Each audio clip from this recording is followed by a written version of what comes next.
La Sociedad Española de Radiodifusión presenta... Ser... ¡Viva la radio! Podcast. Siempre.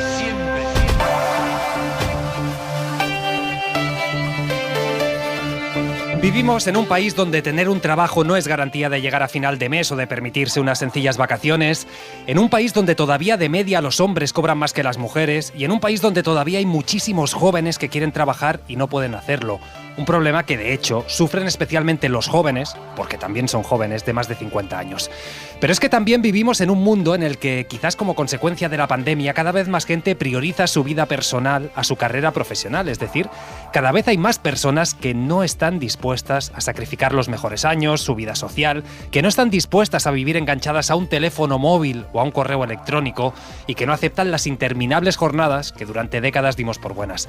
Y no solo eso, es que resulta que ya tenemos aquí una tecnología que está cambiando nuestro mundo, pero que en breve va a revolucionarlo. Hablo obviamente de la inteligencia artificial, que nos va a hacer más productivos en muchos ámbitos, que va a traer muchas amenazas, por ejemplo en el campo de las fake news, y que va a poner en riesgo miles y miles de puestos de trabajo al mismo tiempo, y esto es cierto, que también va a traer nuevos empleos que hoy ni siquiera podemos imaginar.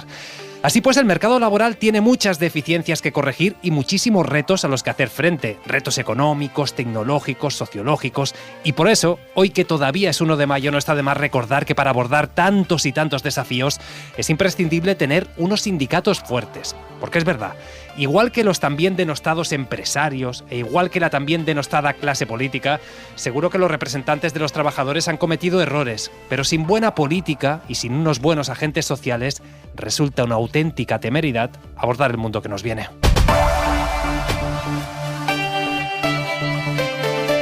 Hoy en la mesa de análisis de Hora 25, la directora adjunta de La Vanguardia, Lola García. ¿Qué tal? Buenas noches. ¿Qué tal? Buenas noches. El periodista Manuel Rico, ¿cómo estás? Buenas noches. Y el jefe de opinión del ABC, Diego Garrocho. Buenas noches. Buenas noches. I en la contra de Hora 25... Vull que les canes que pentin i parlen. Quantes històries guarda este cabet, guarda secrets, crida al xiquet.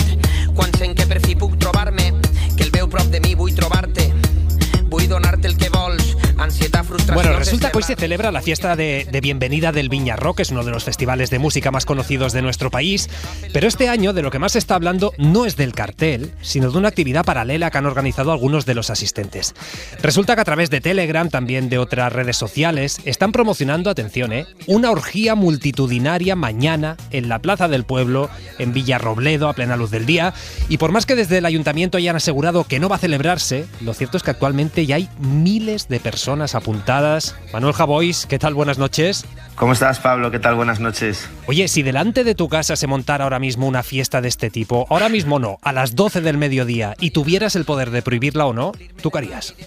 La prohibiría, sin duda. Sí, ¿eh? La prohibiría. Pero no te apuntarías, la prohibirías directamente. No, pero para salvar a los 6 o 7 que aparezcan allí creyendo que van a follar. No, porque muchachos, crees que no pasará, ¿eh? No va a pasar, muchachos. Quedaos en casa, no vayáis. Una orgía al aire libre, además, a las 12 de la mañana es algo delicadísimo. No se organiza por internet. No he estado en ninguna, no voy a estar nunca en ninguna, jamás. Pero mi impresión es que algo así, desde luego, tiene que surgir. Con miles de personas ya es mucho más complicado, pero estamos hablando del marco de un festival de música, de rock. Supongo que es cuestión del efecto contagio y también de quién esté tocando en el escenario. Si la banda es muy mala, a veces lo mejor es liarte con lo primero que se te pase por delante, ¿no? Antes de seguir escuchando. Pero fíjate, en función de quién sea, tú te apuntas igual. No. De quién dices de quién esté tocando. No, si la música es muy mala, pues me voy para casa, pero la ropa no me la quito. Venga. En público la ropa, yo soy muy pudoroso. Pero fíjate, con miles de personas apuntadas, eso tiene pinta de que, en fin, habría que ver los nombres. Ya sabes que la gente en los manifiestos, que no tiene mucho control, tiene muchísima imaginación para inventar nombres. Claro. Yo, por ejemplo, me hubiera apuntado, sin ir, con los nombres habituales de los manifiestos de derechas y de izquierdas que hay en España continuamente. Son además muy conocidos. Son los abajofirmantes que nunca faltan. Para crear desconcierto, para generar caos en la previa. Que no se sepa si la gente está allí defendiendo la sanidad pública o la unidad de España. ¿Sabes? Diciendo, hostia, esta gente que está haciendo. Pero prohibirlo todo. Para salvar a los muchachos, como te dije, a esos pocos que vayan a aparecer allí. Y también por esa expresión terrible que se suele decir en estos casos, aunque también en casos bastante más tenebrosos. A plena luz del día. Además, lo he leído ya en alguna crónica, lo has dicho tú ahora. Fíjate, siempre que alguien dice a plena luz del día, está remitiendo a algo muy oscuro, ¿no crees? ¿No te lo parece? Ya, es verdad. ¿Verdad? Son prejuicios, ¿no? Sí, Porque, sí. A plena luz del día, pues no sé, una agresión, algo tal. Hombre, en este caso, insisto, no se trata de eso. Ahora estamos hablando del amor, evidentemente de un exhibicionismo bastante escandaloso. Si es el tema es que igual hay niños, ¿no? Que están ahí jugando a pelota. Efectivamente. Claro. ¿Quién piensa en los niños? ¿Quién piensa en los niños? Esa es la pregunta clave, la pregunta que tenemos que desmontar poco a poco, porque los niños pensamos todos, pero en este caso, por ejemplo, ya me parece demasiado peliagudo para tener que explicarle de golpe a un niño lo que está pasando en la plaza del pueblo. Lo que hacen miles de personas. La amenaza de miles de personas, porque ya te digo que van a aparecer allí 6 o 7 emocionados y se van a encontrar un poco solos. Es mi impresión, a lo mejor fallo, oye. Y ese momento de mirarse a la cara y pensar, eres tú. ¿Tú sabes? ¿Vienes a lo mismo? Sí, claro. Perdona, vienes por la convocatoria de las miles de personas, ¿sabes? Claro. Tú sabes que Humberto Eco, pasa que la ha contado mucho, no la quería contar hoy, pero bueno, que me la has recordado. Humberto Eco tiene, no sé si es una historia personal de él o una historia que relató de algún amigo, que en una orgía estaba un hombre pues haciendo el amor con una mujer en plena orgía y de repente la miró a los ojos, sintió algo y le dijo: cuando acabemos podemos tomar un café. ¡Qué bonito! Me parece de un romanticismo maravilloso. Es como el cocido maragato, ¿no? Primero vamos a hacer esto, pero luego vamos a empezar de verdad la relación en serio, y las relaciones en serio empiezan de otra forma, ¿no? La de matrimonios que habrán nacido en una orgía, ¿verdad? No lo sé, pero no lo sé. Igual Espero no. Tampoco saberlo nunca, porque yo ya te digo que soy muy pudoroso para ciertas cosas. Pues Manuel Javois, por lo menos a bailar sí, ¿no? Sí, hombre, con el Viñarroc. No, hombre, el Viñarroc además es maravilloso. Sí. No, y, oye, que cada uno, yo a favor siempre de ciertas cosas. Lo que pasa que, bueno, pues en la calle a las 12 de la mañana y tanta gente, pues igual provocan caos de tráfico. Yo pienso siempre en el tráfico. Claro, ¿quién piensa también en el tráfico? Yo siempre pienso en ese hombre que está en el coche y no puede pasar porque tiene no sé cuánta gente follando delante, ¿no? Y yo me pongo en la piel del conductor, no en la piel de la gente. Ese pobre taxista. Javois, un abrazo. Un abrazo, chao. Cuídate.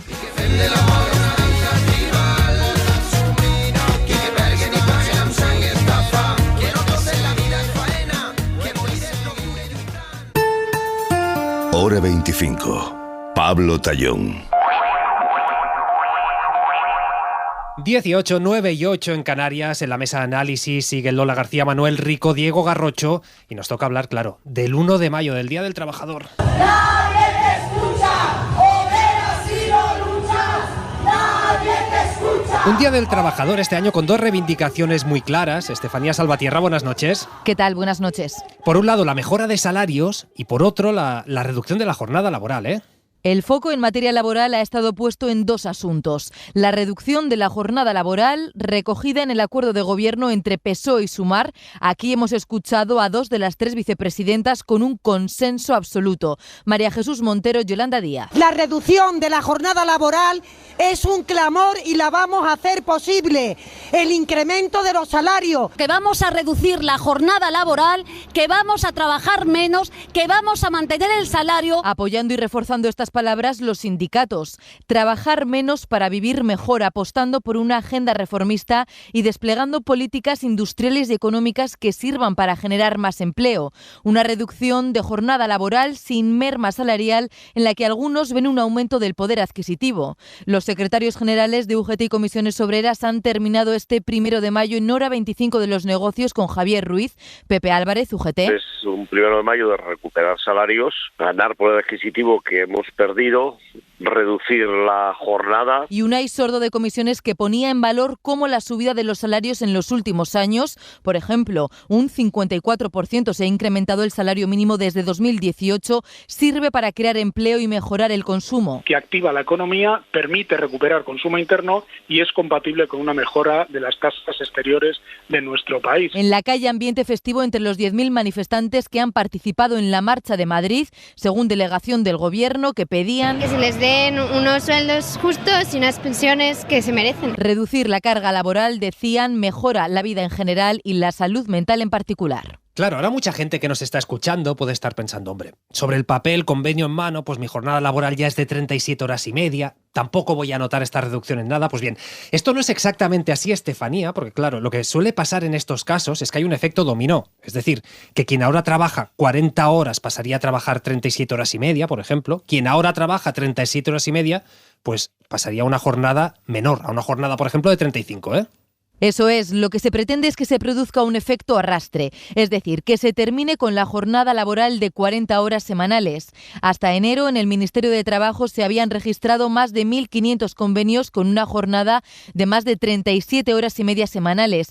177 de ellos decían tener 40 horas semanales o más. Según los cálculos del Ministerio, esta disminución del tiempo de trabajo, que se registraría por ley sin merma de las retribuciones salariales, beneficiaría a 12 millones de empleados del sector privado. Todo esto se empezó a negociar entre el Ministerio de Trabajo y los agentes sociales en enero. Yolanda Díaz quiere cerrar la primera reducción a 38 horas y media antes del verano. Entre los puntos calientes, cómo diseñar las fórmulas para ajustar este horario a los diferentes sectores de actividad, teniendo en cuenta los picos de actividad de cada uno de ellos. Por cierto, que esta medida va a ir acompañada de un refuerzo de la Inspección de Trabajo para revisar que el registro horario se cumple. Gracias, Estefanía. Claro, normalmente cuando hablamos, pues esto de ampliar derechos laborales, escuchamos a la patronal quejarse, dice, bueno, es que la competitividad de las empresas está en riesgo. Bueno, oye, en ese sentido es interesante el estudio que publica Oxfam Intermón, analiza el periodo comprendido entre 2020 y 2023, y ahí ¿qué dice? Pues que efectivamente es un periodo donde los trabajadores han ganado derechos, por ejemplo, con la subida del salario mínimo, pero, Jordi Fábrega, buenas noches. ¿Qué tal? Buenas noches. Lo que dice este informe, la conclusión, es que en este periodo los sueldos han subido de media un 16%, han subido un poquito, mientras que los dividendos se han disparado un 56%. Sí, ha crecido 3 veces más el pago de dividendos que los salarios, eso sin descontar la inflación, porque si tenemos en cuenta lo que han subido los precios en estos últimos 3 años, vemos que los salarios apenas han ganado poder adquisitivo entre 2020 y 2023, han subido solo un 0,5%, y en cambio los dividendos crecen un 34% descontando la inflación. Esto lo único que hace es incrementar la desigualdad, advierte Miguel Alba, responsable de sector privado y desigualdad de Oxfam Intermón. Estamos viendo que la renta de los más potentados, de la gente que tiene acciones, pues va viento en popa, y en cambio la renta del grueso de la población va a otro ritmo, con lo cual evidentemente las brechas de desigualdad se amplían. A nivel mundial, el año pasado las mayores empresas del mundo pagaron a sus accionistas $1.660.000 millones en dividendos, más que todo el PIB de España. Esto supone que entre 2020 y 2023 el pago de dividendos se ha disparado un 45%, 15 veces más de lo que han subido los salarios. Pues Lola, empiezo contigo. ¿Tú crees que cuando estemos celebrando el Día del Trabajador, año 2026, los españoles vamos a estar trabajando menos que actualmente? No tengo ni idea si este gobierno va a poder conseguir los apoyos necesarios para esa medida, porque para ello necesita una mayoría en la que hay como mínimo 2 partidos que creo que van a poner algunas pegas a esa medida, ¿no? Que son PNV y Junts, piensas. Junts, sí, PNV, efectivamente. Y eso no solamente en el ámbito parlamentario, sino que también si se pretende hacer con un cierto diálogo social, pues es evidente que los empresarios también se van a poner muy en contra. Con lo cual tengo serias dudas de que eso se lleve a cabo. De todas maneras, ahora mismo he mirado unos datos de OCDE y ahora mismo la media de trabajo en España son 36,6 horas semanales. Menos incluso de donde queremos llegar. Sí. O sea, lo de las 40 horas semanales es algo que ocurría en la práctica en los años 80. Es decir, que eso ha ido cambiando. ¿Qué ocurre? Que también ahí hay muchas jornadas reducidas, claro, que afectan en especial a las mujeres, por ejemplo, también a los jóvenes. Jornadas reducidas que evidentemente también van acompañadas de menos sueldo, con lo cual es complejo el debate, ¿no? Porque yo creo que ese debate se va a ir acentuando cada vez más en las sociedades europeas, pero también es cierto que ningún país europeo de momento ha implantado una medida como esta, salvo el experimento de Francia, ¿no? Sí. Y en el contexto económico que se avecina, me da la impresión de que no va a ser tampoco algo que se ponga sobre la mesa muy en la mayoría de países, vaya. Diego, ¿tú cómo lo ves? Yo me conformaría con que se cumpliera la ley. En general, escuchamos en muchas ocasiones proyectos que suenan bien y que efectivamente son legítimos, y España tiene un problema salarial que es evidente. Los datos de Eurostat nos sitúan en el puesto número 15 y evidentemente tendríamos que encaminarnos a incrementar desde luego los salarios, y en el caso de la jornada laboral yo me conformaría con que las inspecciones de trabajo funcionaran y nos encontrásemos con que se cumplen las jornadas tal y como están establecidas. En cualquier caso, sí creo que es un horizonte legítimo, y no solo es legítimo, sino creo que es uno de los lugares donde gran parte de los españoles pueden converger. Digamos que la familia socialdemócrata y la familia democristiana, en lo que atañe a los derechos materiales y derechos laborales, yo creo que se puede encontrar un gran consenso. La traducción parlamentaria, como señalaba Lola, puede ser más difícil porque hay agentes sociales que hay que incluir dentro, digamos, de esos apoyos parlamentarios, pero que en España se reflexione sobre cómo trabajamos es muy relevante. Y antes he señalado además el sesgo generacional. Estamos encontrando cada vez más, o las empresas encuentran cada vez más, problemas para traducir las costumbres laborales de las generaciones anteriores a los intereses de los nuevos y de las nuevas trabajadoras. Entonces yo creo que abrir el debate es importante. Creo que también es relevante que asumamos que nos encontramos en una circunstancia que empieza a emitir algunas señales preocupantes. Entre enero y marzo se han destruido 139.000 empleos. Es la peor tasa en 4 años y en 10 años si desatendemos al año de la pandemia. Y digamos que encajar un proyecto que yo insisto, creo que es legítimo, pero acompasarlo con las condiciones reales no va a ser sencillo. Pero yo creo que el debate es efectivamente relevante y sumaría otro elemento más al debate económico que creo que es muy relevante. No se trata simplemente de que repartamos mejor los beneficios empresariales, que yo creo que eso es urgente y que podemos y debe hablarse, sino que tenemos también que cuestionar el modelo productivo de España. BBVA Research señalaba en un estudio bastante fiable que desde el año 1995 España ha perdido un 18% de productividad, de modo que yo creo que no simplemente debemos subrayar cómo se reparte la tarta y si efectivamente debemos mutualizar los beneficios de las empresas, sino si estamos trabajando de la manera correcta para que la productividad en este nuevo modelo económico, también atravesado por la tecnología, en España se está desarrollando a un nivel óptimo o razonable, o si existe un margen de mejora. Claro, aquí, por ejemplo, Manuel, hay muchos economistas que dicen, es cierto, estadísticas en mano.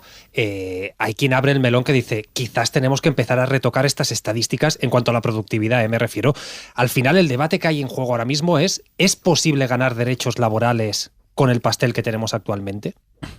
Yo, por supuesto que creo que es posible y además que es necesario, ¿no? Bueno, es verdad que hay determinadas fuerzas políticas, la patronal habitualmente también, aunque en anteriores legislaturas tuvo algunos años de posiciones bastante razonables, que siempre auguran todos los males posibles e imposibles, ¿no? Hay dirigentes que se pasaron el año pasado, no sé si pronosticando o deseando que la economía fuese mal. Bueno, por fortuna, las cifras demuestran que la economía española es una de las que más ha crecido y desde el año 18 creo que se han creado 1,5 millones de empleos netos, ¿no? Mencionabais en uno de vuestros reportajes la creciente desigualdad, ¿no? Que en un estudio de Oxfam, que suele hacer unos estudios muy sólidos e interesantes, ponía sobre la mesa, ¿no? Entonces, bueno, claro, siempre es posible. Lo único es que hay que repartir de forma más justa, más igualitaria y más razonable, pues lo que hay, ¿no? Y eso, en el fondo, también incluye, aunque parece que sea algo lejano, pero impacta directamente sobre la justicia, todo el tema fiscal, ¿no? Que es uno de los elementos más injustos en este momento, ¿no? Yo, por lo demás, comparto algunas de las reflexiones que se han hecho, ¿no? Yo creo que que esta medida puede tener un amplio consenso en la sociedad. Sin embargo, no va a ser nada sencillo de aprobar en el Congreso, ¿no? Pero antes, en el Congreso del Senado, pero antes de llegar a las Cortes, tienen que aprobarlo el Gobierno después de una negociación tripartita, a ser posible, con los sindicatos y con la patronal, y yo creo que ahí lo que hay que empezar es a poner unos plazos razonables, porque en teoría pasar de las 40 a las 37 horas y media se iba a hacer, digamos que de forma escalonada entre este año y el año que viene. Sí. Y bueno, para eso hay que empezar a dar pasos, ¿no?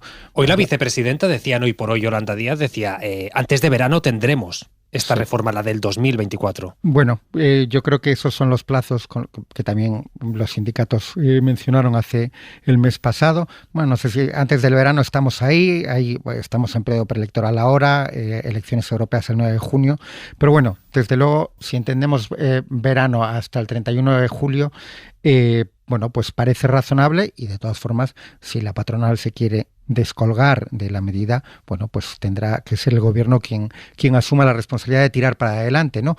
Es una medida que figura en el pacto de gobierno entre PSOE y Sumar, y por lo tanto tienen la obligación de intentar cumplirla y por lo tanto presentar un proyecto e intentar sacarla adelante en las Cortes, ¿no? Yo estoy seguro de que lo van a intentar, y bueno, espero que no se duerman en los laureles, ¿no? Y bueno, y luego la otra gran el lema del 1 de mayo, que ha sido por el pleno empleo. Es verdad que los datos del último trimestre no fueron buenos.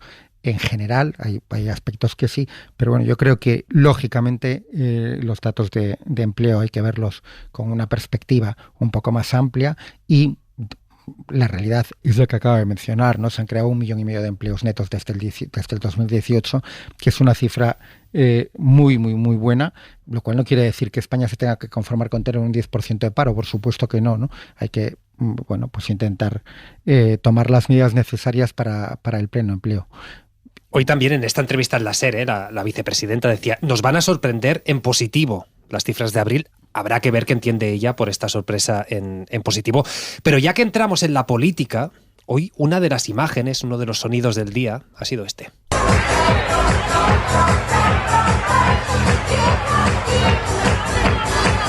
El Pedro de Rafaela, con esta versión un poco más chumba. Pedro Sánchez, que ha aparecido por sorpresa en la caseta del PSC en la Feria de Abril en Barcelona, un día antes de sumarse oficialmente en la campaña electoral de Salvador Illa. Lo cierto, claro, es que hoy todavía estamos de resaca para asimilar, para analizar las consecuencias de ese parón de 5 días del presidente del Gobierno. Y en ese sentido, David Junquera, buenas noches. Buenas noches, Pablo. Como venimos contando, pues claro, su posible dimisión generó no solo desconcierto, generó auténtico vértigo en las filas socialistas, pero hoy muchos de sus dirigentes han asegurado del derecho y del revés que el debate sucesorio no está encima de la mesa, que todavía no se ha abierto ni un poquito el melón de esto llamado possanchismo, ¿verdad? Y si alguien lo ha abierto, que alguno ha habido que se apreste a cerrarlo, porque Sánchez ha querido disipar dudas. Lo dijo aquí, estos 5 días le han dado cuerda para esta legislatura y las que vengan. El partido aprovecha y baja de pulsaciones aliviado. No hay ningún atisbo de duda. Pedro Sánchez es el presidente del Gobierno, es el líder secretario general del Partido Socialista Obrero Español y lo va a seguir siendo por mucho tiempo. Era la ministra de Igualdad diciendo que no hay duda, pero lo cierto es que sí hubo dudas y que el PSOE entró en pánico, viéndose sin líder y con la faena sucesoria sin empezar. Una faena que de nuevo queda aplazada sine die. No hay ningún debate sucesivo. Sucesivas han sido las voces que destierran el tema, era Óscar Puente y Eneco Andueza. Yo creo que ese debate está más en los medios que en el seno del Partido Socialista Obrero Español. Y en los medios y también en el partido, si un nombre se ha mencionado estos días ha sido el de la número 2 del Gobierno y la número 2 del PSOE, que cuando es preguntada por el tema pasa palabra. Yo creo que hoy, el 1 de mayo, estamos aquí en defensa de los trabajadores. Montero despeja hablando de trabajadores y el PSOE aparca el trabajo peliagudo de la sucesión y se sigue encomendando a que Sánchez continúe haciendo alarde de resistencia. Gracias, Junquera. Diego, voy contigo. ¿Se puede dar por cerrado este debate del possanchismo? Habría que preguntarse si en público o en privado, porque después del amago de dimisión del presidente del Gobierno, lo que hemos empezado a ver es una distancia entre lo que es el discurso público de muchos de sus varones o muchos de sus ministros, y lo que empieza y las corrientes subterráneas que empiezan a comentarse dentro del propio partido. Es evidente, yo me acuerdo que lo escribí casi bromeando y señalaba: uno sabe dónde está el gato por cómo se mueven los ratones, y es evidente que ha habido movimientos y ellos son conscientes, y no sería impensable el que veamos tomar decisiones al presidente del gobierno en base a lo que ha acontecido durante estos días. Ha elevado efectivamente mucho las pulsaciones del partido y del país. Había muchas personas de un entorno próximo al presidente que señalaban que era imposible el que después de toda esta dramaturgia acabara continuando, y lo que nos hemos encontrado es que el guión ha roto la cadera y ha roto, si queremos, el eje a muchas personas. Evidentemente, yo creo que nos encontramos en una circunstancia donde puede que cierto temor de muchas personas haya crecido, pero que parte del afecto y de la admiración privada al presidente se haya roto. Yo lo que he notado es que empiezo a ver una distancia entre lo que se comenta en privado y lo que son los testimonios públicos. Lola, esto acostumbra a pasar cuando empiezas a ver que un líder se tambalea. Lo que intenta dejar ahora claro Pedro Sánchez, lo hizo con Barceló el otro día por la mañana en Hoy por Hoy, es: yo tengo cuerda para rato, no soy un pato cojo. Sí, eso es lo que intenta. A ver, yo creo que el PSOE se ha dado cuenta de que si, en caso de haber dimitido, se abría el abismo bajo sus pies, ¿no? Es cierto que la gran mayoría de dirigentes miraba a un lado y a otro y decía: bueno, ¿y ahora qué, no? ¿Y ahora quién? Exacto, ¿y ahora quién? Pero eso es lo que suele pasar cuando hay un líder fuerte, ¿no? Que es difícil que crezca la hierba bajo sus pies, ¿no? Porque es una figura que lo tapa todo y tapa a todos. Yo creo que efectivamente el debate sucesorio ahora mismo no está abierto en el PSOE. Otra cosa es que haya conciliábulos, ¿no? De determinados grupos que ya no eran, digamos, muy sanchistas, pues que se puedan mover más o menos, pero creo que como tal no hay mucha discusión. Y creo además que es una posición más o menos inteligente, porque yo creo que el que se mueva ahora en la foto no va a salir. Claro. Es decir, lo que dejó más o menos claro el presidente, aunque pueda cambiar de opinión, eso no lo sabemos, pero lo que dejó más o menos claro es que piensa continuar lo que dé de sí esta legislatura. Y por tanto, si empiezan a aparecer cabezas con intenciones de sucederle, pues lo que les puede pasar probablemente es que acaben descartadas, ¿no? Acaben quemadas. Claro. Es que, Manuel, claro, ahora mismo Pedro Sánchez tiene el Partido Socialista totalmente controlado. Es decir, no está ante una crisis interna donde un sector crítico le pueda hacer sombra. Puede haber algún dirigente crítico con Pedro Sánchez, Paje. Pero incluso el otro día hizo una exposición a favor de Sánchez, ¿no? O sea, sí, hombre, a ver, yo creo que los hipercríticos que hemos visto estos días con este tema en concreto, bueno, deberían ponerse de acuerdo si lo que ha ocurrido es un tema de caudillismo y de hiperliderazgo o de lo contrario, ¿no? Las dos cosas parecen poco compatibles al mismo tiempo. Yo creo que, obviamente, lo que ha demostrado esta semana es, porque justo se cumple hoy una semana, ¿no? desde la carta, es bueno, todavía, pues ¿no? Fue el jueves, ¿no? Que hay un hiperliderazgo por parte de Pedro Sánchez en el partido, ¿no? Un hiperliderazgo incrementado, desde luego, por la importante pérdida de poder territorial que sufrió el PSOE el año pasado en las elecciones autonómicas, básicamente, ¿no? Dicho eso, bueno, yo creo que obviamente no hay nadie en su sano juicio en el PSOE ahora que se le ocurriese plantearse como líder alternativo, que es algo que no está sobre la mesa en absoluto. Lo que pasa es que sí, claro, durante 5 días han tenido esa angustia de qué hacemos, ¿no? Bueno, ¿qué hacemos? Está regulado en el partido. Se habrían convocado unas primarias, en este momento estaríamos hablando, si llega a dimitir, de las primarias, y yo creo que las personas en las que muchas veces los periodistas creen, porque miramos el escalafón y decimos, la número 2 se convertirá en número 1, pues yo creo que en unas primarias lo tendría complicado frente a otros candidatos, ¿verdad? Pero está regulado. Y eso enlaza con que yo creo que esto es un debate, nos encanta a los periodistas. Yo intento hablar cada vez menos de futuro, porque tal y como está la política española, hacer pronósticos de verdad es una osadía por parte de los periodistas. Pero aparte, veamos qué ocurrió veamos muy brevemente qué ocurrió en la historia reciente, ¿no? En el siglo XXI el PSOE ha tenido 2 presidentes del gobierno. Con Zapatero nadie contaba para la sucesión, era un diputado de León prácticamente desconocido, salvo en algunos círculos del Congreso, y se convirtió en el líder del PSOE, ¿no? Todo el mundo... Y estaba Bono. Todos los periodistas, la inmensa mayoría de los periodistas, pensaban que iba a ser Bono, era el líder, bueno, pues de lo que parecía la corriente mayoritaria, llevaba toda la vida en el PSOE. Pedro Sánchez, bueno, pues Pedro Sánchez, antes de convertirse en secretario general y luego presidente del gobierno, pues había sido un concejal, uno más del Ayuntamiento de Madrid, y un diputado que peleaba por ir en las listas en el puesto 8, en el 10, en un puesto de salida, ¿no? Era impensable que fuese a ser líder del PSOE y presidente del gobierno. Bueno, yo creo que los periodistas tenemos que actuar con cierta humildad en ese sentido, recordar la historia, porque la historia está ahí, esas son las cosas que Manuel, se rompe esa regla, ¿no? Se rompe esa regla que es verdad en el caso de Rubalcaba y Carmen Chacón. Ah, sí. Ahí sí que la sorpresa hubiera sido Chacón, ¿no? Y en cambio, pues quien ganó fue Rubalcaba, aunque se quedó en la oposición, ¿no? Pero se rompe un poco. Yo solamente apuntaría una cosa. No voy a hacer tampoco vaticinios, pero a mí sí que me parece que después de exponer a todo el país que esto está pasando factura a tu familia y que eso te está pasando factura a ti también, por mucho que te repongas y por mucho que digas voy a continuar con muchas ganas, resulta difícil creer que no solo vas a continuar con muchas ganas esta legislatura, sino otra más, ¿no? Claro. O sea, si no quieres caldo, 2 tazas.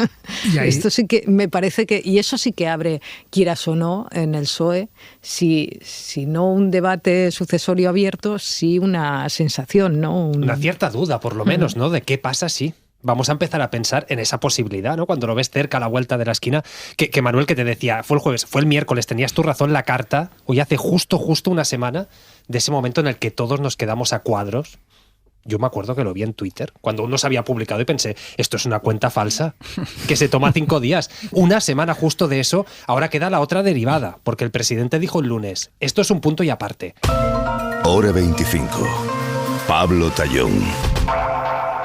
10:36, 9:36 en Canarias. Seguimos en la mesa de análisis de Hora 25 con Lola García, Manuel Rico, Diego Garrocho. Decíamos, nos falta analizar la segunda pata de toda la derivada del anuncio del presidente Pedro Sánchez, de su discurso.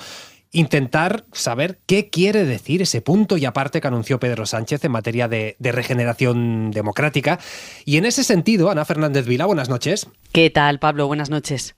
Ana, hoy el debate ha pasado por una posible renovación del Consejo General del Poder Judicial que no requiera de los votos del Partido Popular. Es decir, lo que se está planteando es cambiar la ley para que con la mayoría de la investidura pues ya se pueda nombrar a este órgano de gobierno de los jueces, ¿eh?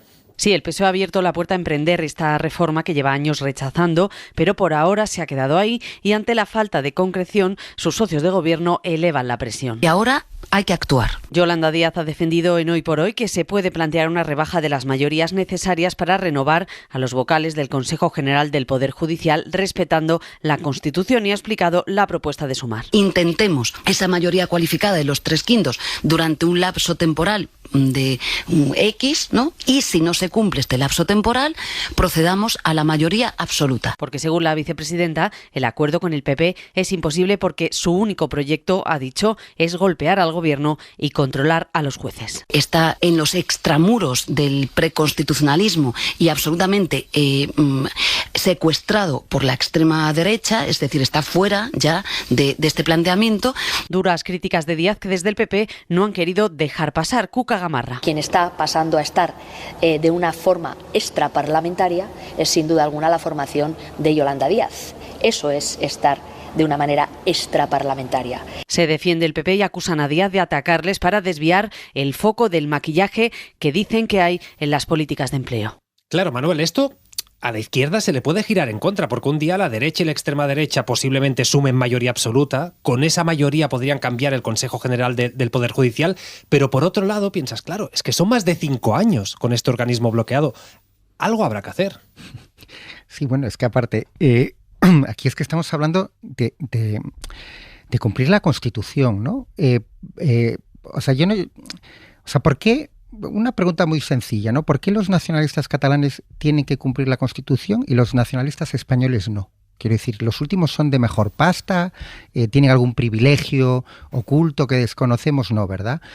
Bueno, pues por lo tanto, obviamente, igual que se hizo todo lo necesario, una medida absolutamente excepcional como aplicar el 155 para hacer frente a el intento de ruptura por parte del independentismo catalán, pues hay que adoptar todas las medidas necesarias, por muy excepcionales que sean, para conseguir que se cumpla la Constitución en el Poder Judicial.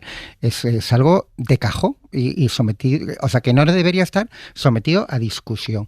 ¿Por qué está sometido a discusión? Bueno, pues yo creo que es la representación más clara de cómo la derecha considera que en este país le toca gobernar, y hay algunas instituciones y cuando no gobierna genera una tensión insufrible en la calle, y hay directamente algunas instituciones donde las mantiene ocupadas. O sea, ¿qué pensaríamos si el Congreso y el Senado se eligen para 4 años? Pues llegados los 4 años, Pedro Sánchez no aprueba el decreto de disolución y se dice, bueno, voy a pensar si apruebo el decreto de disolución, ahora es verano, me viene mal, y se pasan así 5 años, ¿no?, con unos congresistas y unos senadores ocupando un puesto que no les corresponde. Bueno, pues esto es exactamente lo que está ocurriendo en el Poder Judicial. Tienen un mandato, el mandato lleva caducado desde hace 5 años y medio, y el PP creo que va por la disculpa 28, yo hace mucho tiempo que he dejado de contarlo, para no renovarlo. Es decir, para no cumplir, 28. Para no cumplir la Constitución. Bueno, por lo tanto, esto es algo completamente inaceptable. Hay que renovar el Consejo y cumplir la Constitución. Eso es el primer paso. Pero bueno, luego hay que adoptar un segundo paso, que es una reforma en serio sobre el Poder Judicial.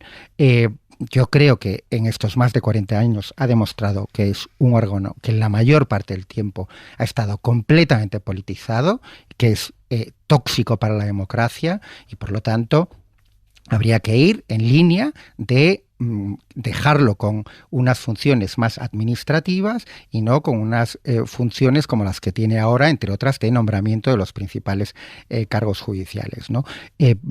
Todos o muchos podemos pensar, ciudadanos, que hay un poder judicial, un equivalente al Consejo General del Poder Judicial en todas las democracias europeas, y no es así. En Alemania, por ejemplo, no hay un poder judicial como el de aquí.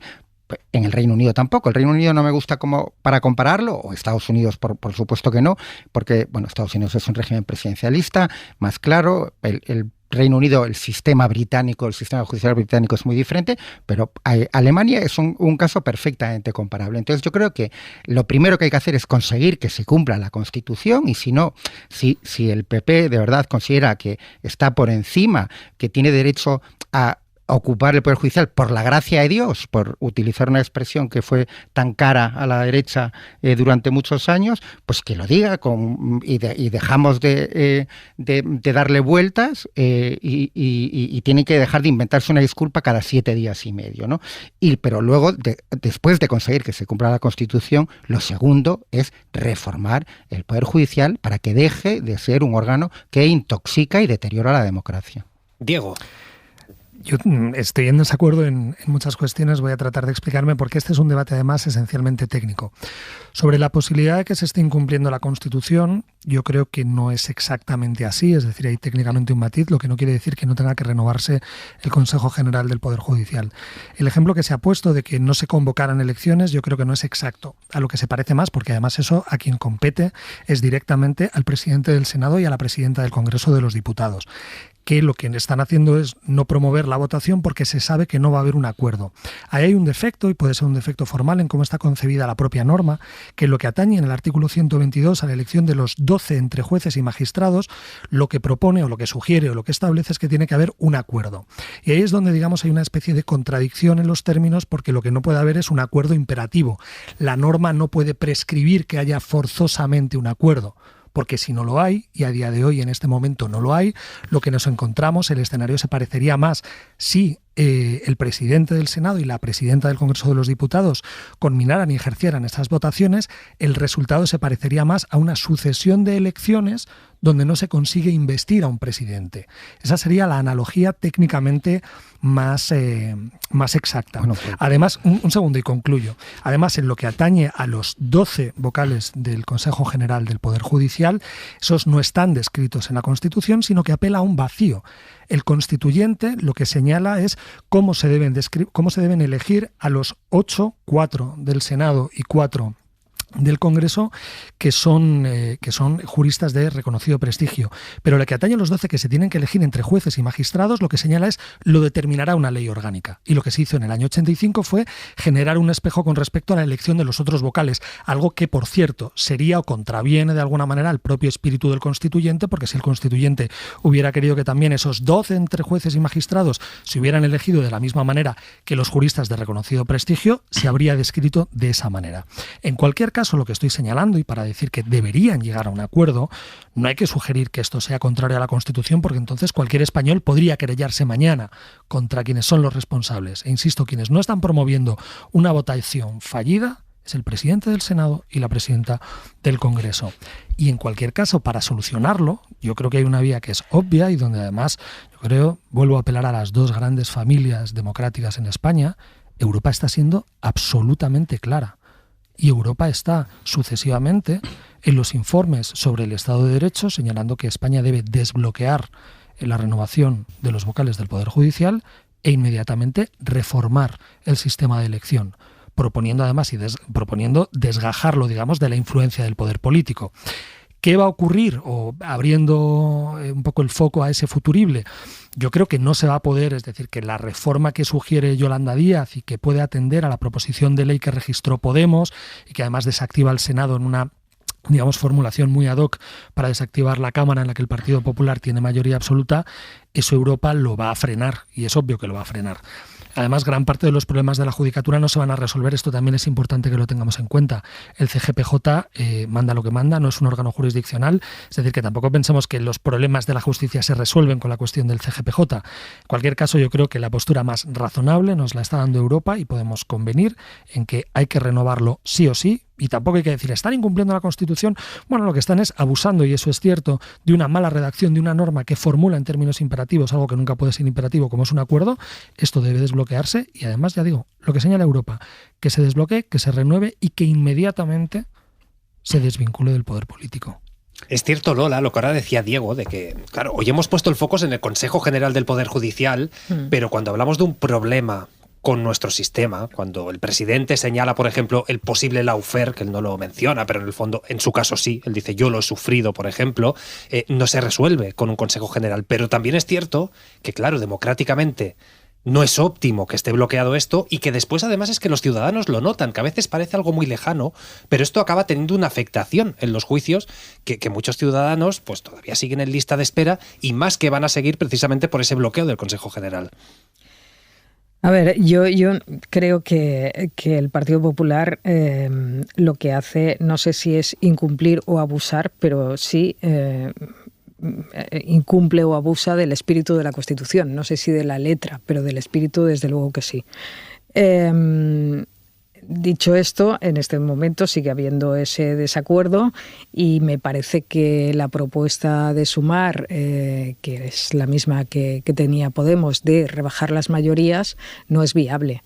Estoy de acuerdo que Europa no consentiría, de hecho ya se intentó, se medio amagó con ello y enseguida se alzaron voces en Europa diciendo que eso no podía ser. Hay quien dice, ojo, porque ahora ha intentado una mediación Europa. Quizás esto hace variar, pero claro. Pero igualmente no es, o sea, sería un mal ejemplo en Europa que eso se produjera. Y además tenemos unos fondos europeos que, vamos, que es bastante fácilmente que el aviso venga por esa vía. Claro. ¿No? De decirnos que, en fin, que si vamos por esa vía no vamos a tener más fondos europeos, no va a haber más remesas de dinero. Por tanto, yo creo que eso es muy poco sofisticado, por decirlo suavemente, y que se tienen que buscar otras fórmulas. Lo que no vale tampoco es continuar lamentándose de la falta de disposición del Partido Popular, y habrá que poner otras fórmulas sobre la mesa. El otro día el presidente del Gobierno hizo una alusión muy de pasada a la propuesta que ha puesto el presidente del Consejo del Poder Judicial, el señor Vicente Aguilarte, que habla pues de dar un cierto mayor protagonismo a los miembros de la carrera judicial, que consistiría algo así lo explico así muy rápidamente, que en los miembros de las salas de las audiencias provinciales y los miembros de los tribunales superiores intervinieran en la decisión de quiénes son los presidentes de esos organismos, y así sucesivamente, ¿no? Subiendo en el escalafón judicial. Bueno, pues a lo mejor hay que darle una vuelta a este tipo de ideas para intentar desbloquearlo de alguna forma, aunque después yo creo que sería conveniente que el PP y el PSOE se pusieran de acuerdo, y más partidos, por supuesto, en cómo reformular todo lo que es este tipo de nombramientos, ¿no? Con mayor profundidad, pero al menos desbloquearlo ahora. De todas formas, tengo la impresión de que todo este debate de la regeneración democrática ha surgido de una manera un poco improvisada.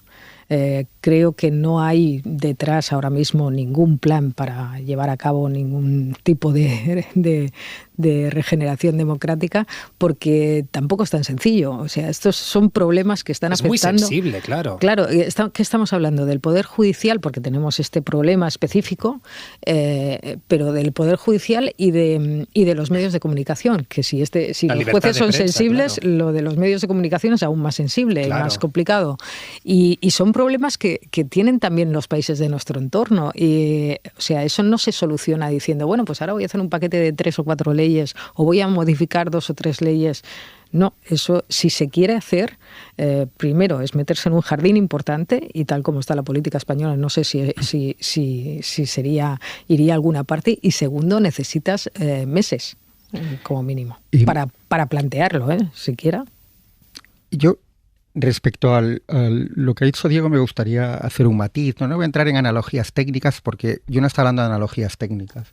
Hombre, si hablamos de derecho hay que ser mínimamente yo estoy hablando del artículo 122.3 de la Constitución, que dice que el mandato de los miembros del Poder Judicial son 5 años, y llevan 10.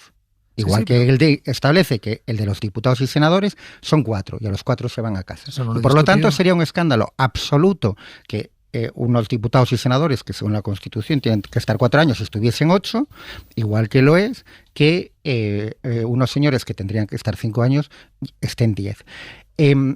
Yo creo que esto está fuera de discusión, se puede buscar los tecnicismos que se quiera, si no convoca, al final la culpa va a ser del presidente del PSOE.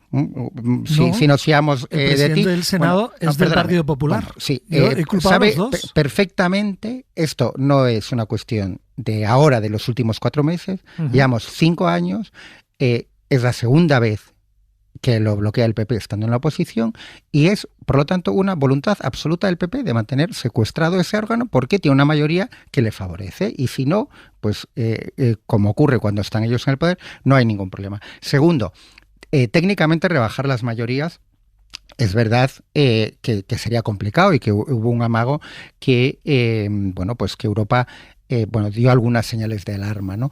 Pero yo lo que creo que tampoco se entiende en Europa es que un elemento tan fundamental como la democracia en el Poder Judicial se la salte a la torera un partido, ¿no?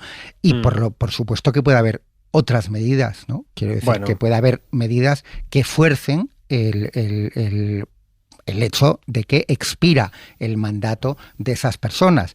Una vez que no...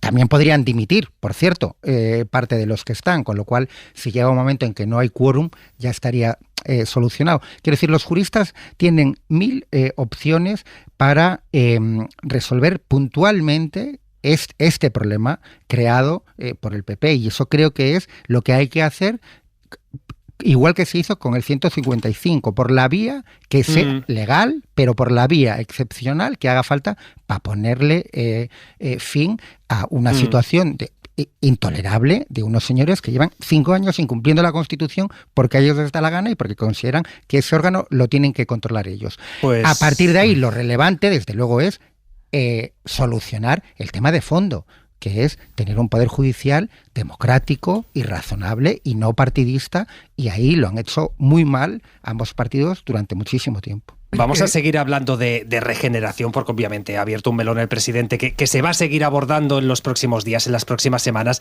Enseguida tenemos que ir con las protestas universitarias en Estados Unidos contra la guerra de Gaza. Enseguida vamos a actualizar las novedades sobre el conflicto, pero antes nos vamos a fijar un momentito, un pequeño paréntesis en un avance científico que puede salvar vidas.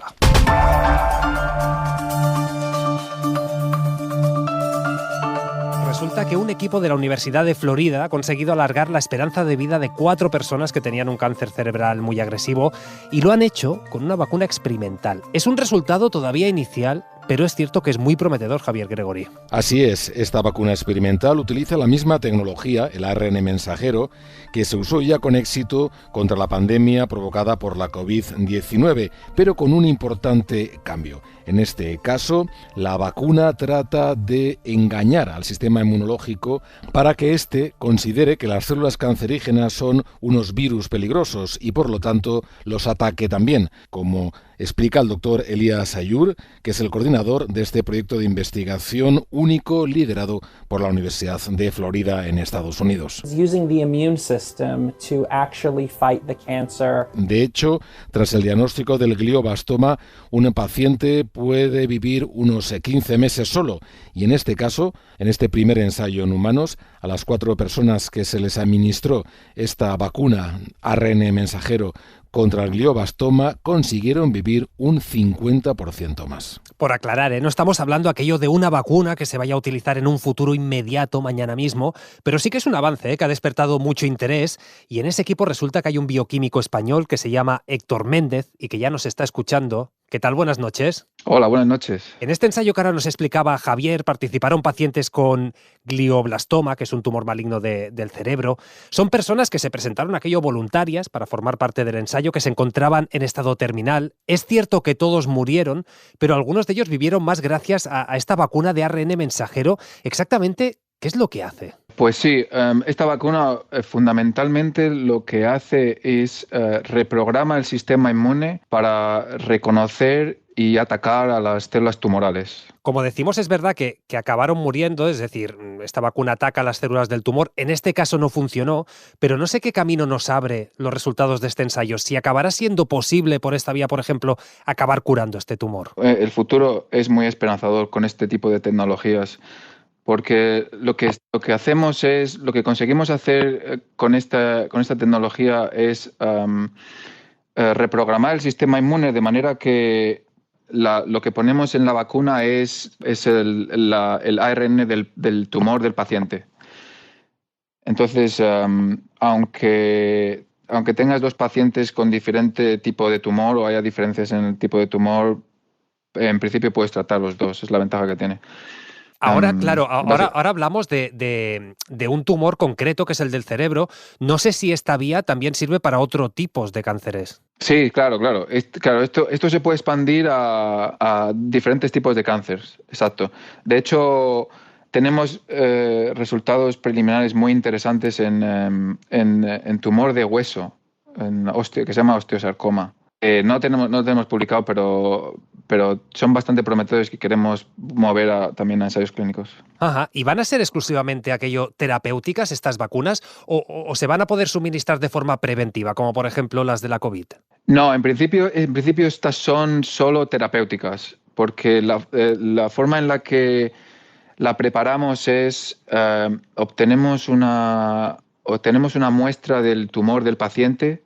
Entonces generamos la vacuna personalizada para ese paciente solo y lo tratamos. Ajá. Entonces necesitamos tener la muestra del tumor, porque así sabemos lo que podemos atacar que tiene ese tumor de ese paciente. Ahora supongo que mucha gente nos está escuchando, a lo mejor enfermos de cáncer o personas que tengan a familiares, amigos con la enfermedad. Hay que dejar claro que todavía le queda un largo recorrido. No sé si se puede cuantificar de cuánto estamos hablando. Estamos todavía en la fase en la fase de ensayo ha sido fase 0, que era para asegurarnos que no había ningún tipo de toxicidad. La siguiente fase que tenemos es la fase 1, con más pacientes, y después vamos a tener que hacer la fase 2 y la fase 3. O sea que queda todavía bastante tiempo hasta que se pueda usar de manera generalizada. Hablamos de años, por lo tanto, ¿no? Supongo. Sí, unos cuantos años, sí. En todo caso, un avance importante que hoy hemos conocido, que hoy se publica, en el que ha participado Héctor Méndez, bioquímico. Felicidades y gracias por estar esta noche en Hora 25. Muchas gracias. Venga, va, y lo primero que vamos a hacer a esta hora es saber qué ropa tenemos que prepararnos para mañana, sabiendo que muchos de ustedes ya tienen la suerte de estar ahora mismo de puente. Así que Jordi Carbó, ¿qué tal? Buenas noches. Buenas noches. ¿Qué pinta para mañana? Pues los que están de puente, que la mayoría deben ser de Madrid, supongo, Imagino. Estarán un poco deprimidos. No te creas hoy, que en ¿no? todas partes cuecen habas, ¿eh? Sí, hay mucha gente que también sabe... Se lo ha coger montado bien las bien, fechas. sí. Pues nada, la idea es que, a ver, si estáis como que os esperabais algo mejor por ser mayo, paciencia, porque mañana todavía vamos a arrastrar un poco esta situación de hoy que nos ha retrotraído en el calendario, ¿no? Ahora mismo, por ejemplo, tenemos nevadas en cotas muy bajas de Castilla y León, ha nevado en Ávila y el frío va ganando protagonismo. Pues bien, mañana a primeras horas tendremos que abrigarnos, hace frío ahora, hará más frío durante la mañana, de manera que el tiempo no va a ser pues el que nos esperamos para principios de mayo. Pero después, como va a hacer más sol que hoy, durante la tarde las temperaturas subirán con más facilidad y eso hará que el ambiente se note algo más agradable. Mucho sol, pero no en todos sitios, porque todavía esta madrugada chubascos, alguna tormenta como ahora mismo descargando con mucha intensidad en la mitad este de Cataluña, cuidado cerca de cursos de agua, también en Galicia algunos chubascos, y mañana a lo largo de la tarde la lluvia se extenderá por toda Galicia, también Castilla y León y el Cantábrico, siempre en forma de chubascos y tormentas que pueden descargar con fuerza pero durante poco rato, y una vez más en la mitad este de Cataluña, y además donde más falta hace, ahí donde el agua va después a los embalses. La verdad es que, mira, hoy mirábamos imágenes de cómo evolucionaba la crecida del embalse de Sau, es el que abastece gran parte de la ciudad de Barcelona, pues está subiendo de una manera evidente, en pocas horas se ve cómo va subiendo su nivel. Pues bien, seguirán cayendo chubascos ahí, y la buena noticia es que para los que tengáis este megapuente, este viaducto, no sé cómo lo llamaréis, pues los próximos días, a partir del viernes, ya va a hacer mucho sol, las temperaturas empezarán a subir, de tal manera que durante las tardes del fin de semana incluso va a hacer ya un poco de calor. Pues qué maravilla, un poco de lluvia que hace falta y un poco de solecito en la terraza que también hace falta. Jordi Carbó, gracias. Buenas noches. Que vaya bien. 11:03, 10:03 en Canarias, ya lo saben, después de Hora 25 llega el larguero. Manu Carreño, ¿qué tal? Buenas noches. Hola Pablo, ¿qué tal? ¿Cómo pinta el larguero? Tenéis material para esta noche. Tenemos material para hacer 3 largueros seguidos esta noche, Pablo, y lo bien que estamos aquí pasando el puente. Están muy bien los que están de puente, pero aquí estamos en la gloria nosotros. Yo no me muevo, ¿eh? Para hablar, entre otras cosas, de la otra semifinal de Champions. No solo han jugado el Bayern de Múnich y el Real Madrid, después de ese empate a 2 de ayer, acaba de terminar el Borussia Dortmund 1, Paris Saint-Germain 0. Así que el martes que viene será la vuelta en París. Ahora mismo los de Luis Enrique obligados a remontar en un partido bastante discreto de los franceses, con un balón al palo de Mbappé y poco más. Y 2 notas también de esta tarde-noche polideportivas. En baloncesto se acaba de meter el Real Madrid en la Final Four. Ha eliminado en Vitoria al Baskonia, así que 3-0 en la eliminatoria. Jugarán la Final Four en Berlín con el ganador del Barça Olympiacos, que ahora mismo va ganando el Barça 2-1 esa serie. Mañana jugarán el cuarto partido. Y en tenis, anoche nos quedamos sin Rafa Nadal en el Mutua Madrid Open. Esta tarde ha caído, Pablo, Carlos Alcaraz ante Rublev, el ruso. Así que en 3 sets ha dicho adiós. Anoche sin Nadal, hoy sin Carlitos Alcaraz, las semifinales en Madrid ya sin españoles. Anda que no tenéis menú. Sí, tenemos mucho. Si queréis, si empecemos ya, empezamos, ¿eh? Pues venga, nos vamos de puente. Un abrazo. Un abrazo, Manu. Adiós, Pablo, chao. Hasta luego. 11:05, 10:05 en Canarias. Seguimos en la mesa de análisis con Lola García, Manuel Rico, Diego Garrocho y con uno de los sonidos de la semana en Estados Unidos. Este es el sonido del desalojo de la acampada de la Universidad de Columbia para protestar contra la guerra en Gaza. Un desalojo que ha terminado con más de 100 detenidos. Pero lo cierto, Sara Canals, buenas noches.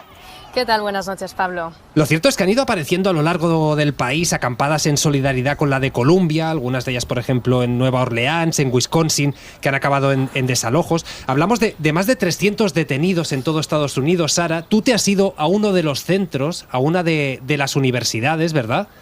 Sí. Donde también hay acampada. En la George Washington, si no me equivoco. Así es, perdona, sí, en la George Washington, una de las universidades más emblemáticas de la capital, donde esta acampada arrancó hace unos días y sigue siendo pacífica.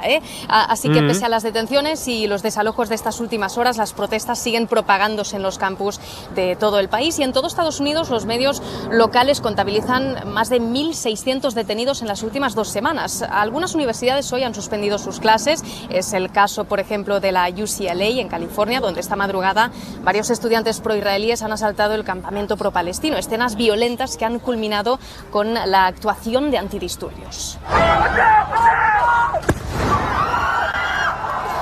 Mientras tanto, la Universidad de Columbia ha detallado hoy que entre las protestas hay una mezcla de alumnos con personas no vinculadas a la universidad y el alcalde de Nueva York, Eric Adams, ha ido un poco más allá y ha llegado a hablar de agitadores externos que están radicalizando a los jóvenes. There is a movement to radicalize young people.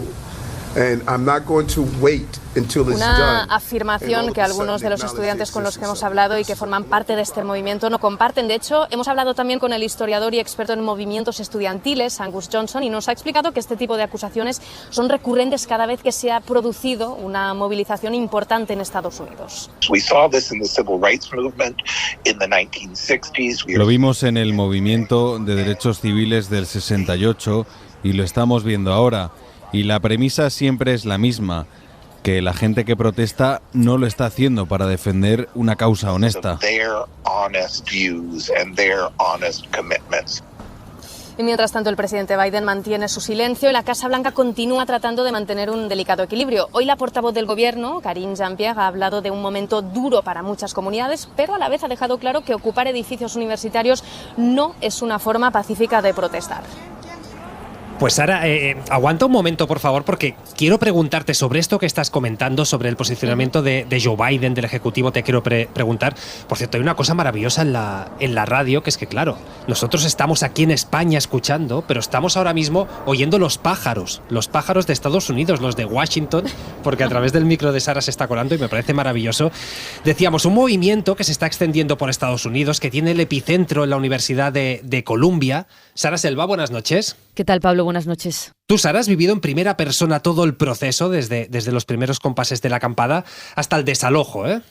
Sí, el ambiente en el campus ha cambiado radicalmente en las últimas horas. Desde hace 2 semanas, un campamento con cientos de tiendas de campaña llenaba una de las explanadas de césped de la universidad y a eso se sumó el lunes la ocupación de uno de los edificios. El campus estaba lleno de banderas palestinas, de cufillas, de manifestantes, pero ahora está vacío. Apenas hay estudiantes porque las clases son en línea, hay policías patrullando el campus y en la explanada donde estaba el campamento solo quedan las marcas en el césped de las tiendas de campaña. La reacción de la universidad, que por segunda vez ha permitido la entrada en el campus de la policía, ha enfurecido a alumnos y profesores, que hoy han vuelto a salir a protestar a las puertas del campus. Estamos todos en un estado de choque, creo. Dicen que están en estado de shock, que no habían visto una movilización así con cientos y cientos de agentes desde 1968. Rashid Khalidi, historiador palestino y profesor de Columbia, asegura que los estudiantes están en el lado correcto de la historia. Y que el tiempo, como ya ocurrió con el movimiento de los derechos civiles o con la guerra de Vietnam, pondrá las cosas en su lugar. El plan de la universidad de momento es mantener la presencia de la policía de Nueva York en el campus hasta el 17 de mayo, hasta después de la graduación, para asegurarse de que los estudiantes no vuelven a organizar otra protesta. Sara Selva, gracias. Hasta luego, gracias. Y de Sara, porque vuelvo contigo, Sara Canals, te decía, hay una pregunta que es que, claro, en Estados Unidos es año electoral, en noviembre habrá que votar. Joe Biden tiene una parte de su electorado en las personas que están protestando precisamente contra la situación en Palestina. ¿Por qué esta contundencia? ¿Cómo se explica esto?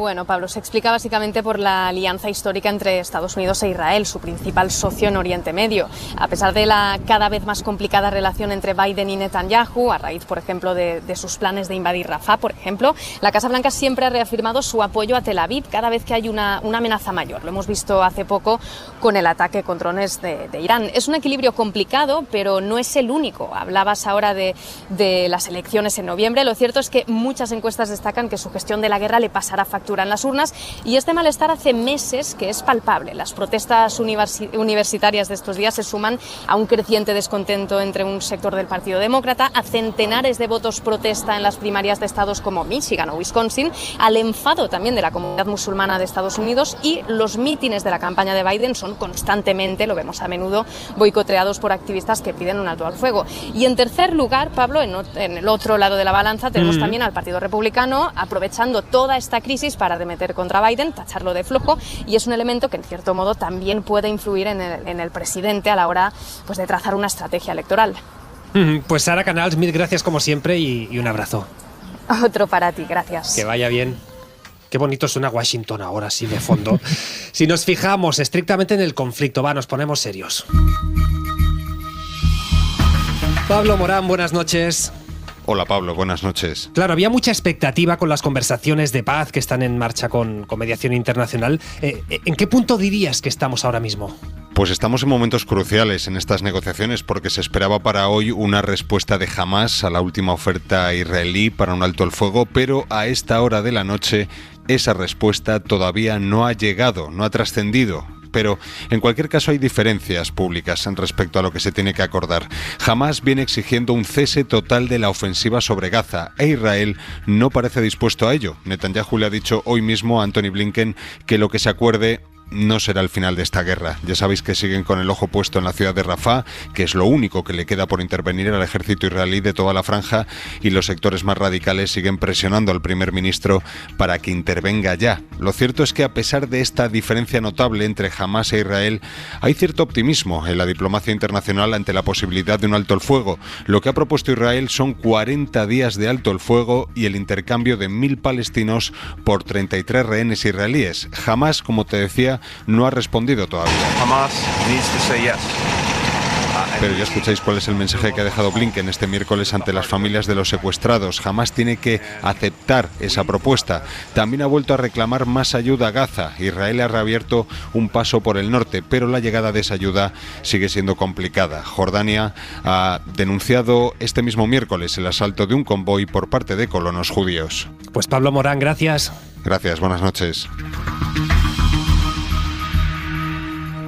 Lola, ¿en qué situación queda Estados Unidos? Porque yo pienso, claro, Estados Unidos decía, no invadáis Rafah por la vía terrestre. Netanyahu ha dicho, lo voy a hacer, os guste o no os guste. Internamente tiene este problema con los estudiantes. 300 detenidos en las últimas horas en Estados Unidos, chavales jóvenes, en año electoral. Da igual que no sea año electoral, pero además con el desgaste que le conlleva. ¿En qué posición crees que queda el país? A mí lo que más me ha sorprendido ha sido la violencia de la represión de la protesta estudiantil, ¿no? Sí, sí.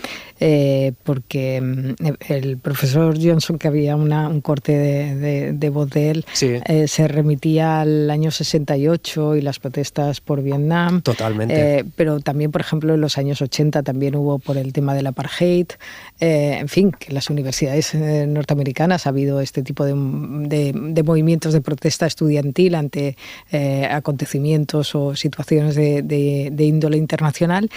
Y la virulencia con la que han sido reprimidos es realmente espectacular. Yo creo que tiene que ver precisamente con esa situación preelectoral, ¿no? La sociedad americana, que sabemos que está muy polarizada y de aquí sabemos bastante de eso, el tema Israel-Palestina es un elemento de polarización muy, muy potente.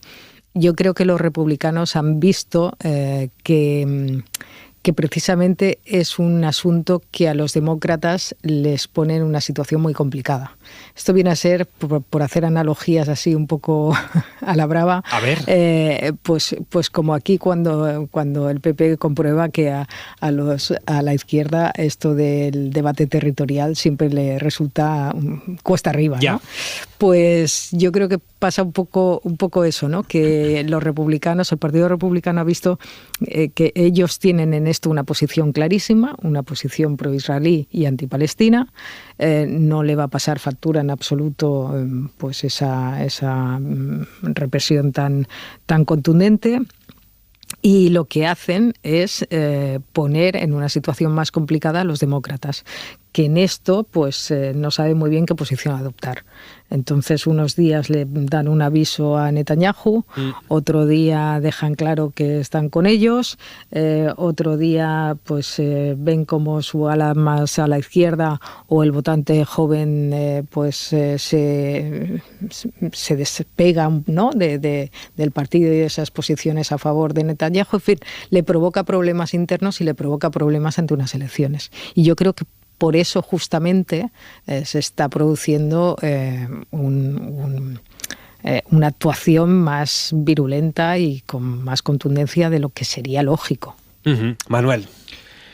Bueno, a ver, el paralelismo con el 68 que hemos escuchado es lógico. En la prensa en Estados Unidos se está haciendo mucho, no solo porque entonces también fue en abril del 68 cuando hubo unas protestas muy potentes contra el racismo y contra la guerra de Vietnam, sino que tuvieron una segunda parte precisamente en la convención demócrata que elegía al candidato presidencial en Chicago, ¿no? También hubo unas cargas muy potentes en el 68 y bueno, hay pues analistas que se preguntan, creo que vuelve a ser en Chicago la convención, si puede ocurrir algo similar ahora, ¿no? Bueno, en todo caso, ocurra o no, haya protestas o no, lo que está claro es que uno de los gritos que se escuchan en los campus son genocida Joe, en referencia a Biden, y que obviamente a quien le genera un problema electoral, en este caso político, pero electoral, es al Partido Demócrata, porque obviamente, como ha comentado Lola, bueno, ahí tiene, digamos que una mayor cuña y un mayor problema, y en unas elecciones que se prevén tan reñidas, en la que, bueno, se supone que pocos votos en un puñado de estados pueden decidir el presidente, pues bueno, pues tiene una importancia, o puede tener una importancia extrema, ¿no?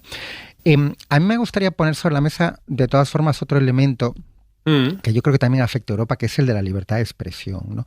En Estados Unidos también hay un debate muy interesante sobre en qué medida pues la represión que se ha visto, pero no solo lo más obvio, que son las cargas policiales, sino se han suspendido, por ejemplo, determinados discursos en actos universitarios porque iban a defender o iban a condenar, para ser más exacto, lo que yo también considero un genocidio, pero en Gaza. Pero bueno, el brutal ataque de Israel, se han suspendido actos universitarios. Bueno, yo creo que es un debate legítimo, ¿no? Y muy, muy interesante. En Europa también ha habido, pero en Francia, en Sciences Po, en la universidad más prestigiosa probablemente de Francia, ha habido una acampada. Creo que hoy mismo en Oslo, por ejemplo, ahí los estudiantes han pactado. En fin, los nórdicos son modélicos para muchas cosas. No tienen un poder judicial 5 años ocupado. Han pactado en la Universidad de Oslo 2 semanas de acampada en la que los estudiantes podrán manifestar pues su rotunda condena a la agresión israelí, ¿no? Bueno, yo creo que nos lleva al debate a la libertad de expresión, ¿no? Y desde luego, pues los campus deberían ser, como muchos otros espacios, pero desde luego uno de los espacios donde debería haber una amplia cobertura de la libertad de expresión, ¿no? Yo creo que, como decía uno de los intervinientes en uno de los reportajes estupendos que habéis emitido, los estudiantes están en el lado correcto de la historia y con el tiempo se sabrá. Se verá con claridad. Ahora algunos están empeñados en no verlo y en oscurecer cuál es el lado correcto de la historia, pero yo no tengo ninguna duda respecto a eso. Diego. Yo querría introducir algunos matices porque sí creo que se pueden hacer algunas distinciones. Lo primero es señalar que para alguien que trabaja en la universidad, ver a una policía en un campus universitario siempre es extraño. Es decir, contraviene la intuición de cualquier persona que se gana la vida en una universidad, porque efectivamente una universidad tiene que ser un territorio donde la libertad de expresión no simplemente sea tolerada, sino que sea promovida, y me atrevería a decir que debería ser un contexto donde se deban poder decir cosas que incluso fuera de la universidad no se debieran poder decir. Pero no estoy seguro de que este sea un debate que solo se agota en lo que atañe a la libertad de expresión. Sí es verdad que las imágenes de la policía exhiben una extraordinaria violencia. Esto es habitual en muchos lugares donde la policía actúa de esta manera. Estados Unidos es uno donde hemos visto abusos policiales, pero tampoco quiero ponerlo demasiado fácil. Es decir, sí creo que existe una colección de matices. Que estudiantes se manifiesten en apoyo al pueblo palestino, eso es absolutamente legítimo. Que se expresen ideas que pueden ser violentas y agresivas y lesivas con respecto al pueblo israelí, como una de las proclamas que se enuncian normalmente, ¿no? El From the River to the Sea, desde el río hasta el mar, Palestina será libre, que puede entrañar un potencial riesgo para la supervivencia del Estado de Israel. Eso puede no gustar, pero yo creo que debe tolerarse. Sí que es verdad que hemos visto en vídeo y nos han llegado imágenes donde había expresiones mucho más agresivas a estudiantes judíos, a colectivos judíos, y ese yo creo que es el elemento más distintivo que hace que este movimiento estudiantil pueda potencialmente ser distinto a los que se han dado en otros momentos del siglo XX, donde se han dado muchos. Y es el componente antisemita, y eso tenemos que acogerlo porque ese es un riesgo que es real y que todos hemos visto y que yo he visto incluso en la Universidad Española. Cuando hemos visto a una rectora de Harvard a la que le preguntan si conminar al genocidio contraviene las reglas de convivencia de la universidad y dice que depende del contexto, a mí ella me empieza a gustar poco. Esto no es legitimar necesariamente una intervención policial, pero sí es el señalar que no nos encontramos simplemente con un movimiento pacifista como el de la guerra de Vietnam. A mí en España, por ejemplo, se me ha conminado a no invitar a una persona por ser israelí. Es decir, que ese es un fenómeno que existe y no te hace, o eso no empaña en nada la legitimísima causa pro-palestina o el reivindicar el que Israel cumpla con el derecho internacional humanitario a la hora de defenderse. Y hay un último elemento que también es relevante y creo que además ha habido estudiantes de Columbia que han empezado a desmarcarse y a señalar que no han sido ellos, y es la diferencia entre una manifestación que se da en un territorio al aire libre o ocupar el Hamilton Hall como han hecho, y además ha habido un destrozo de material. Parece que hay barricadas, es decir, que sin prejuzgar desde a 6.000 kilómetros qué es lo que ha pasado, yo creo que este conjunto de matices deben subrayarse. No es lo mismo una manifestación pacífica que entrar en un edificio donde se rompen cosas, donde puede haber proclamas, y termino, proclamas que pueden ser algo más que hirientes, pero dicho todo esto, también pienso que la intervención policial muy probablemente lo que acabe generando es un efecto contagio. Es decir, esto va a generar un efecto Streisand donde va a haber muchos estudiantes que van a intentar replicar esas medidas.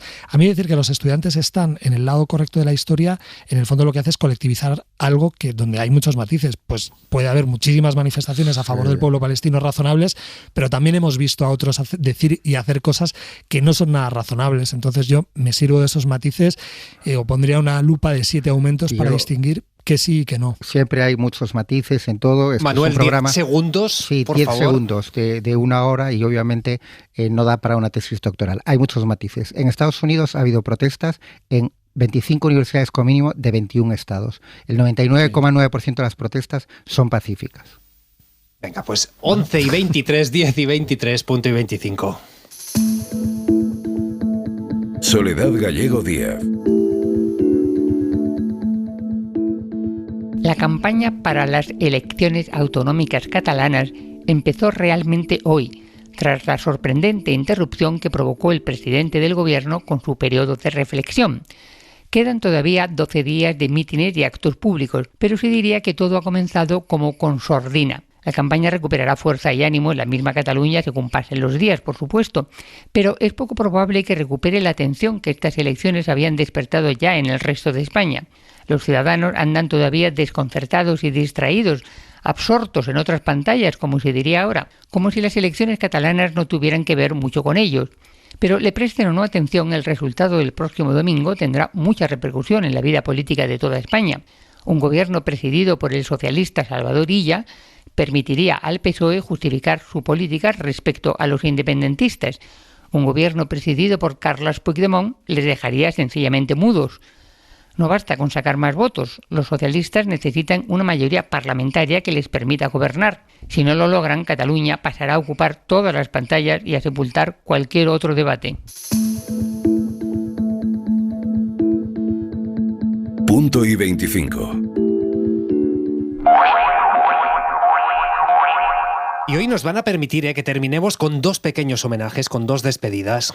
Writing is exhausting, I have to say. And I go down into my little room and Por un lado, el escritor Paul Auster, que ha muerto a los 77 años de un cáncer de pulmón, que nos deja obras eternas, como la trilogía de Nueva York, el libro de las ilusiones, y por otro, la mirada periodista Victoria Prego. El general Alfonso Armada, segundo jefe de Estado Mayor del Ejército, ha salido hace escasos minutos del interior del Congreso de los Diputados. En el momento de salir, el general Armada se dirigió inmediatamente... Prego, una de las mejores cronistas de la transición, una gran entrevistadora, nos ha dejado a los 75 años, y sobre ella, el gran Iñaki Gabilondo ha dicho lo siguiente en Hora 14. Se va una de las voces de la transición y una de las voces del clasicismo periodístico, basado en los principios que nunca se hubieran debido poner en juego, pero que en los últimos años pues se están manoseando de mala manera. Los principios de la solvencia los acreditó ya muy bien.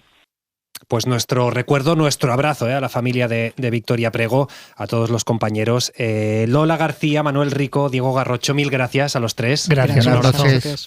Que vaya muy bien. Nosotros nos despedimos, pero volvemos mañana puntuales a las 8 con Aimar. No se lo pierdan, se quedan con El Larguero. Buenas noches. Hora 25, con Pablo Tallón. Cadena SER. 100 años de radio. Para no perderte ningún episodio, síguenos en la aplicación o la web de la SER, Podium Podcast o tu plataforma de audio favorita.